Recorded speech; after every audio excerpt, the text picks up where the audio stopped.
Ulit tayo ngayon para simulan na ang pangatlong mission. Ayan. Naisip ko po itong pangatlong mission na to dahil sa karanasan po namin. Hindi, actually, lahat naman po halos na magiging mission ko po dito dahil po sa karanasan namin. Kaya ko po siya unang naiisip. Halimbawa po yung pang-una, yung sa groceries. Kaya ako po naisip yun kasi dati noon, kapag nag-groceries po kami talaga, kailangan mo tingnan bawat detalye ng presyo kasi limited lang yung budget nyo. Kulang sa pera, kulang sa budget, ganyan. Yung pangalawa naman po, yung sa may fast food, kaya ako po na yun, dahil sa karanasan nga po namin, dahil noon po kami, kailangan pa po namin magkasakit o kailangan pa po na may okasyon bago po kami makatikim noon. Pero thanks God pa rin po dahil naranasan pa rin po namin yun noon kahit na ganoon, kahit paminsan-minsan. Ngayon naman po, ang naisip ko po ngayon sa pangatlong mission natin, magpapamigay po kami ngayon ng mga wheelchair. Ngayon, kung bakit po wheelchair, yun nga po, dahil po sa karanasan namin kasi si Papa po noon, nung nabubuhay pa po at hanggang nung nawala po si Papa, hindi po namin siya nabili ng sarili niya pong wheelchair. Kaya maraming salamat din po sa gobyerno dahil meron pong napahiram po sa amin na wheelchair na yun po yung nagamit ni Papa, which is nung nawala si Papa, isinuli po namin. Ngayon, kung bakit ko po siya naisip, ang tanong ko po sa isip ko na paano kung wala kaming nahiram? So, wala pong nagamit si Papa na wheelchair. Kahit po yung mga lola namin at lolo, nung nawala, hindi namin po sila nabila ng sariling wheelchair. Kasi nga po, ayun, una, hindi naman po rin biro yung presyo.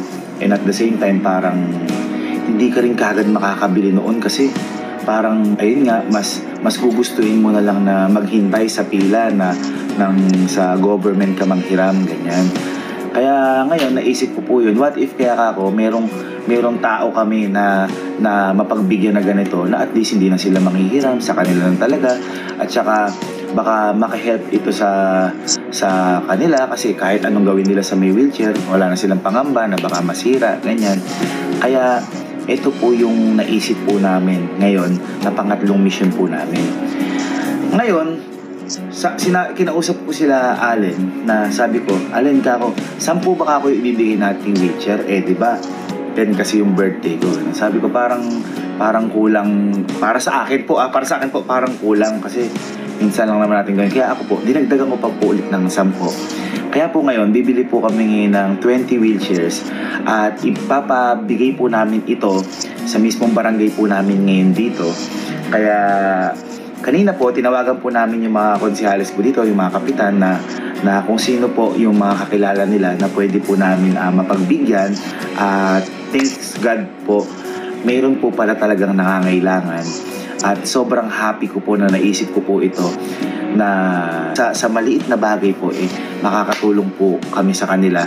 At sobrang laki pong impact po sa akin na to dahil yun nga po, wala pong katumbas to na kahit na anong material na bagay sasaya na maibibigay po sa akin na to.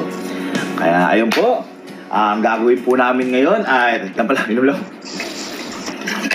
Guys, magabila pala kayo yung mga kuplas namin. Ayan, malapit na maubos. Ngayon, tara na at bumili na tayo ng mga wheelchair. Hindi ko alam kung may mabibilang kami ng 20 kagad. Okay. Hello po. Ibili pong wheelchair, 20. Pangalang mission na yan, we? Ha? Pangalan na? Pangatlo mission. 20 wheelchair, boss. 20. Ay, 10. Ay, 10 lang po yan dito. Sige po. Okay lang po. Yun ang sinasabi ko na mahirap maghanap ng wheelchair sa ganito kasi yung 20 bultuhan na yun halos. Wholesale na yun. Boy, eto. Maaalala mo to. Alam ko yung hirap mo dito. Ito. Yung oxygen na to. Yung oxygen na yan kasi si Papa, naalala ko noon, kakauwi ni Papa nung galing ospital. Wala pang 30 minutes. Nahihirap ko humingi si Papa. Ngayon, wala kaming pambiling oxygen na ganito. Kasi kapag hihiram ka na to, may deposito pa. Parang bibiling mo rin. Kunyari, 5,000 to. Ang deposito mo dito, 3,000. Wala pa yung refill. Ito, wala na. Huling pera ko na lang noon, 5,000. Pinili ko ng ganito. Ganyan, para may oxygen. Naka-survive si Papa ng 3 hours. Tapos doon pa lang kami nakaalam kasi madaling araw. Ganun din yung sa sinasabi sa wheelchair, di ba? Kahit nung namatay si Papa, hindi natin nabilang sa Papang wheelchair na sarili. Kaya ito naisip natin yan. Makita mo yung matigas na matulis eh. Oo, alam mo yung ipit na ipit sa wallet, saka ganun.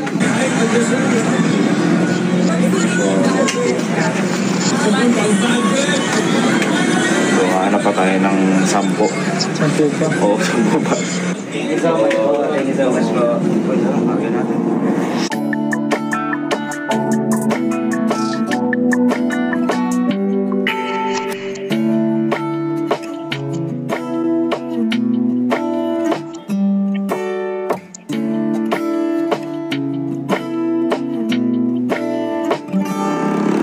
Boy, 10, pero uwi mo tayo, hindi na pala kasya 20 dito.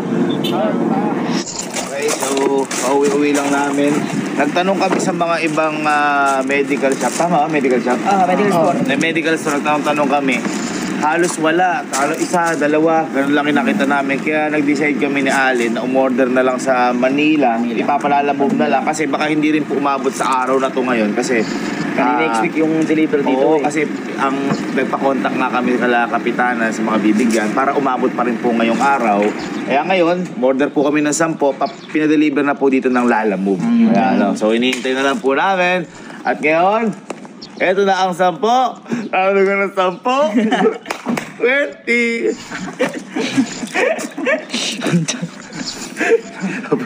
Wala pa bukas kami tulog mula nung umpisa namin mission na to. Ayan, boy, baba mo natin. Baba mo natin.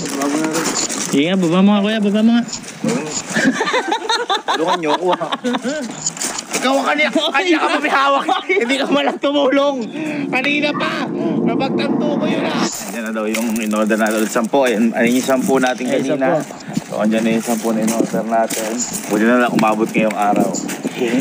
Patatapos pa rin natin ang mission ngayong araw. Yeah! Kahit gabihin tayo. Kahit gabihin.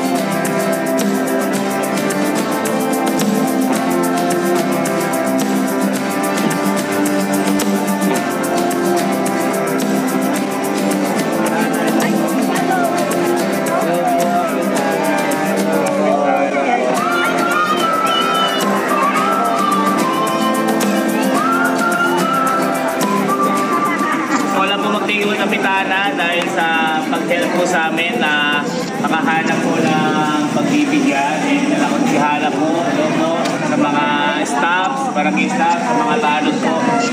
Actually po, natataka po kayo kung ba't po kami magpapamigay na to kasi po nagsa-celebrate po ako ng birthday ko.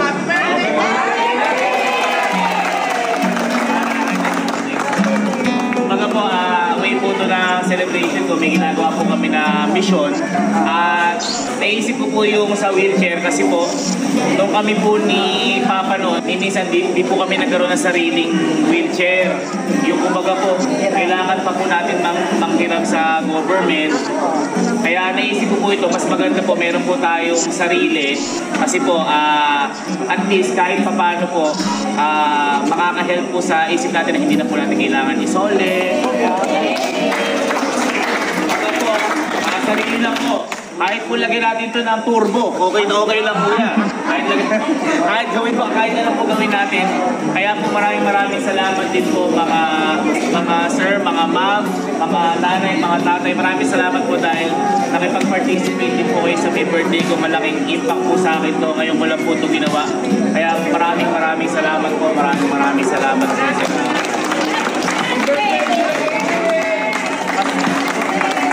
Pasensya na po dahil 20 lang po yung nakayanan po namin.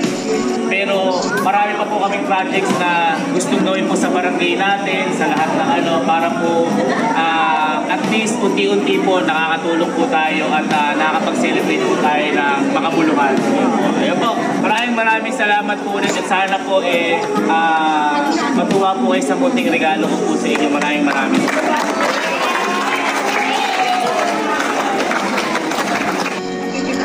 Akala ko po, alam ko na po lahat ng mangyayari sa pangatlong mission po namin na to. Dahil ang plano lang naman po namin ay yung magbigay kami ng wheelchair. Pero may hindi pa po pala kami nalalaman. At ito yung pakiramdam habang ibinibigay po ito. Dahil sobrang saya at sobrang taba po ng puso namin na nakikita po namin na yung pinagbibigyan namin masaya din po. At alam po namin na magagamit nila to. Kaya mga lola, kaya mga nanay, tatay, lola, lolo, maraming salamat po sa inyo dahil kayo po ang kumumpleto ng pangatlong misyon ko po. At salamat po dahil nakadiwang po kayo at naging parte po kayo ng birthday ko po. Ilan taon na po ba kayo, Nay? 87? Alam ko po 40.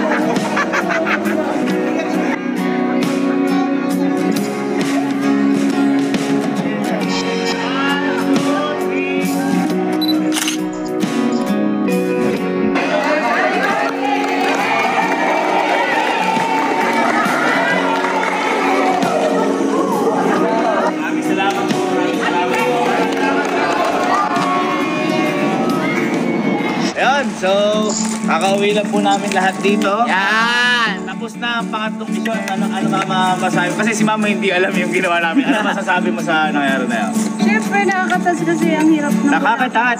ang hirap nung wala kang wheelchair. Gusto mo misa ilibot. Katulad nung nangyari sa atin kay Papa. Kay Papa. Pati kay Hiram lang ako sa health center. Ayun, yun yung sinasabi ko. Sa government, umiram lang. Kaya sabi ko sa inyo guys, lahat po ng ginagawa po namin yung mission, hango po ito sa karanasan po na amin noon. Na parang meron sa isip ko na what if kaya pag-aanin natin yung iba na baka nangyayari sa kanila yun. Kasi may sakit ka na, may sakit na yung alaga mo, wala ka pang Kaya ka pa. Hindi, Ayan. pera. Naiyak. Ayan, so guys, maraming salamat po ulit. At bukas, handa na ba kayo sa misyon na pang-apat? Yeah!